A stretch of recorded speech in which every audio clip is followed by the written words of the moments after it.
وبه نستعين محمد وعلى آله وصحبه أجمعين ومن تبعهم بإحسان إلى يوم الدين. أبعد. وعن ابن عباس رضي الله عنه وعمران بن الحسين رضي الله عنه عن النبي صلى الله عليه وسلم قال: اطلعت في الجنة فرأيت أكثر أهلها الفقراء، واطلعت في النار فرأيت أكثر أهلها النساء. متفق عليه. حضرت عبداللہ بن عباس رضی اللہ عنہ اور حضرت عمران بن حسین رضی اللہ عنہ سے روایت ہے، نبی کریم صلی اللہ علیہ وسلم نے فرمایا، میں نے جنت میں جھانکا تو دیکھا کہ اس میں زیادہ تر نادار لوگ فقراء ہیں، پھر جہنم میں جھانکا تو اس میں اکثریت عورتوں کی نظر آئی۔ اس حدیث کو امام بخاری اور مسلم نے روایت کیا۔ گزشتہ درس میں یہ حدیث پڑھی گئی تھی اور اس کے پہلے ٹکڑے کی تشریح آپ کے سامنے پیش کی گئی تھی کہ جنت میں ناداروں کی تعداد بنسبت مالداروں کے زیادہ ہوگی۔ اس کی وجہ کیا ہے وہ آپ کے سامنے بتائی گئی تھی۔ حدیث کا جو دوسرا ٹکڑا ہے وہ بھی بڑا اہم ہے۔ پیارے نبی نے فرمایا: وَاطَّلَعْتُ فِي النَّارِ فَرَأَيْتُ أَكْثَرَ أَهْلِهَا النِّسَاء، کہ میں نے جہنم میں جھانکا تو دیکھا کہ اس میں عورتوں کی اکثریت، عورتوں کی ایک بڑی تعداد اس کے اندر موجود۔ یہاں پیارے نبی صلی اللہ علیہ وسلم نے بطور خاص عورتوں کا تذکرہ فرمایا اور آپ نے کہا کہ تعداد کے اعتبار سے مردوں کی بنسبت عورتیں جہنم میں زیادہ ہوں۔ اس کی وجہ کیا ہے؟ دوسری احادیث سے پتہ چلتا ہے کہ خاص طور پہ اس کی دو وجوہات۔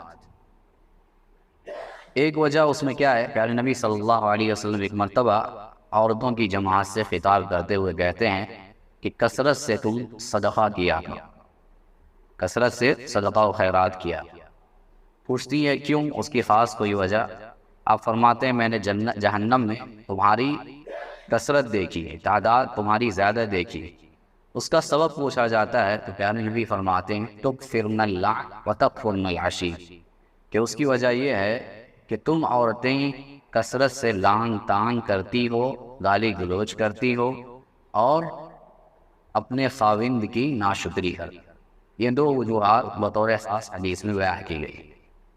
لعن طعن، گالی گلوچ، لڑائی جھگڑا، کہ کسی کو حقیر سمجھنا، کمتر سمجھنا، اپنے آپ کو بہتر سمجھنا، یہ وہ صفات ہیں جن سے شریعت نے انسان کو منع کیا۔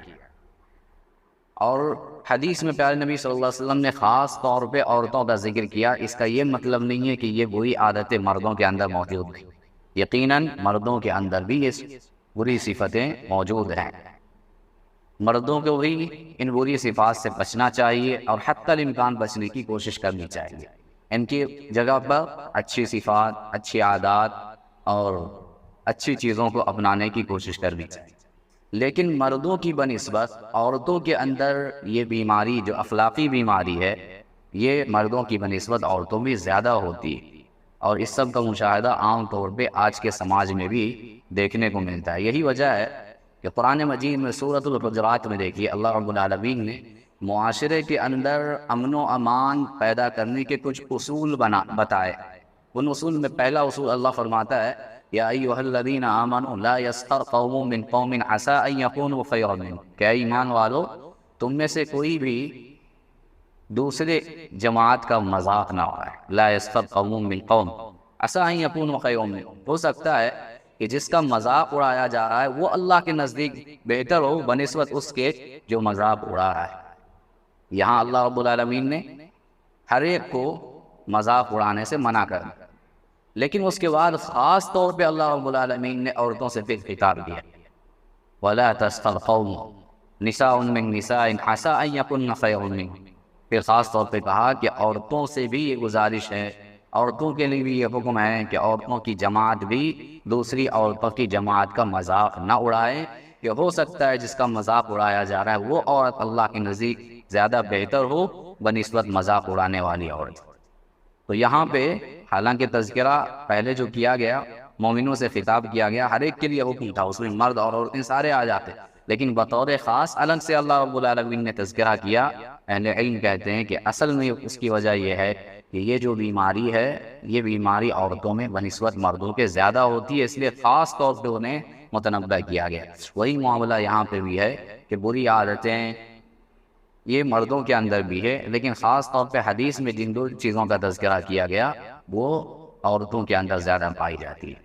لان تان کرنا، گالی گلوچ کرنا، ایک دوسرے کو نیچا دکھانے کی کوشش کرنا، تانا زنی کرنا، یہ ساری چیز تو عورتوں کو خاص طور پہ اس سے بچنا ہے۔ اور دوسری چیز آپ نے فرمایا وَتَكْفُرْنَ الْعَشِيرَ، شوہروں کی نافرمانی کرنا، یہ تو بطور خاص عورتوں کے لیے۔